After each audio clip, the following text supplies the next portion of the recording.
اچھا سر، ابھی آپ نے ایلینس کی بات کی تو ہم یہ سنتے ہیں کہ دوسری دنیا سے ایلینس بھی آتے ہیں، تو ہم یہ سوچ سکتے ہیں کہ بلیک ہول وہی پورٹل ہے جہاں سے دوسری مخلوقات یا خلائی مخلوقات بھی آتی ہیں؟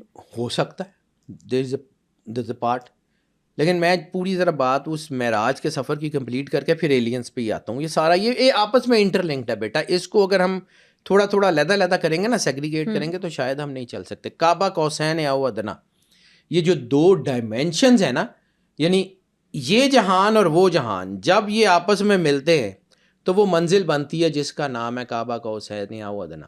یعنی آپ سمجھ لیں کہ دس از اے کمپلیٹ سائیکل. ایک طرف سے پورا، پھر دوسری طرف سے. یہ دو ڈائمینشنز، دو سائیکلز، ٹو ہاف سائیکلز جب آپس میں ملتے ہیں تو what is it? This is complete comprehensive oneness. یعنی اللہ اور سرور انبیاء سرکار ختمی مرتبت بادشاہ کونین کے اندر کمپلیٹ کمپریہنسو وننس کا بانڈ ہے. یعنی سرور انبیاء سرکار ختمی مرتبت بادشاہ کونین کے بارے میں قرآن پاک میں اللہ کہتا ہے کہ وہ تو بات ہی نہیں کرتے سوائے اس کے کہ جو ان کے اوپر وحی کی جائے. اور رسالت مآب سرور انبیاء صلی اللہ علیہ وآلہ وسلم اللہ کے بغیر بات نہیں کرتے، اللہ رسالت مآب کے بغیر بات نہیں کرتا. تو یہ ایک کمپلیٹ وننس کا بانڈ ہے جس کے بارے میں سائیں غلام فرید کا ایک شعر ہے، مجھے ایسے ہی یاد آ گیا. ہک ہے ہک ہے ہک ہے اس ہک دی ساکو سکھ ہے، جڑا اس ہک کو ڈو کر جانے او کافر مشرک ہے.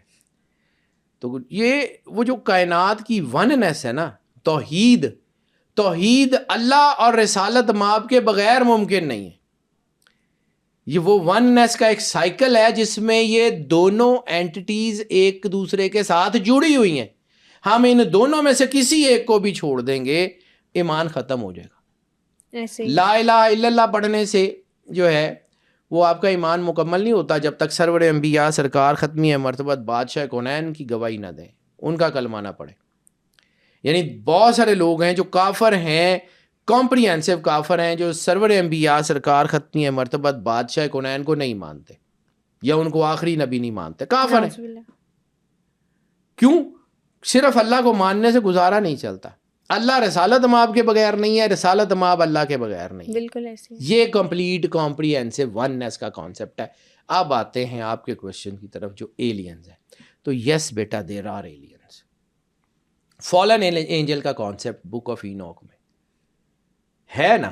بالکل ہے. ادریس علیہ السلام کا کانسیپٹ ہے نا؟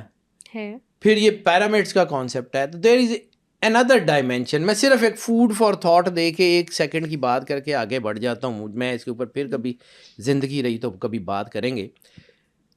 یہ جو پیرامڈس ہیں، اس کے اتنے بڑے بڑے جو پتھر ہیں جو کہ ہماری موجودہ زمانے کی سپر کرینز بھی نہیں اٹھا سکتی، ان کو اٹھایا کس نے تھا، بنایا کس نے تھا؟ اچھا، اس میں اتنی پریسیشن کے ساتھ اس کی کٹنگ ہے. یعنی آپ کا ایک وہ جو اے ٹی ایم کارڈ جتنی بھی ہے وہ بھی آپ اس میں سے نہیں کر سکتے. یعنی آپ سمجھ لیں کہ وہ 1 ملی میٹر بھی اس میں جو ہے اس کی گنجائش نہیں ہے. اور اس میں تو اتنی کانسپریسی ہے کہ اندر کا ٹیمپریچر مینٹین رہتا ہے، باہر کا ٹیمپریچر جیسا بھی ہو. اب اس میں ایک اور چیز سمجھو، صرف ایک فوڈ فار تھاٹ دے رہا ہوں، باقی پھر کبھی صحیح. نوح علیہ السلام کا طوفان آیا تھا. نوح علیہ السلام کے طوفان آنے کے بعد کوئی ایسی چیز جو بچی تھی وہ یہ پیرامڈس تھے. ایسے کیونکہ یہ کہا جاتا ہے کہ جی کس بعد کے کنگز نے بنایا لیکن اس سے پہلے موجود تھے. تو کہیں ایک یہ نہیں ہو سکتا کہ وہ جو کچھ چیزیں اللہ نے زمین پہ طوفان کے باوجود محفوظ رکھنی تھیں، وہ جو آپ کی ٹیبلٹس تھیں، وہ شاید کہیں ان کے اندر رکھی ہوئی تھیں. پھر ایک اور فوڈ آف تھاٹ، میں پھر کہہ رہا ہوں اس کے اوپر تفصیل سے کبھی زندگی رہی تو بات کریں گے.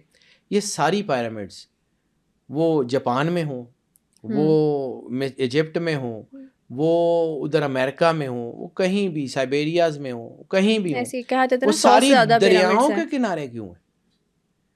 پرانے دریا گزرتے تھے، ان کے کنارے پہ بنی ہوئی ہیں. آپ دریاؤں نے رخ موڑ لیے ہوں گے، لیکن یہ جب یہ بنی تھی تو یہ دریاؤں کے کنارے کیوں بنی تھی؟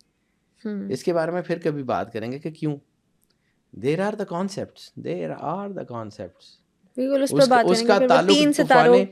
کا تعلق طوفان نوح سے ہے. حضرت ادریس علیہ السلام کا تعلق بھی حضرت نوح سے ہے.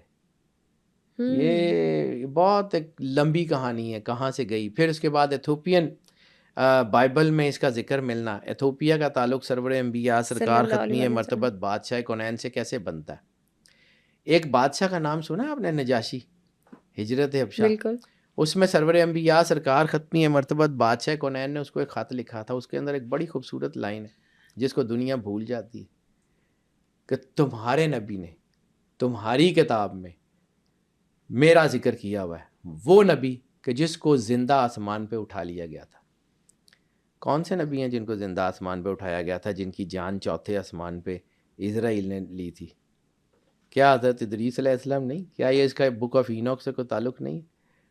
کبھی زندگی رہی تو اس کے اوپر بات کریں گے، یہ اور ڈائمنشن نکل جائے گی. یہ اس کے اوپر، یہ آپ کو ایتھوپین بائبل بہت اور یہ انٹرسٹنگ فوڈ آف تھاٹ تو چھوڑ دیا آپ نے.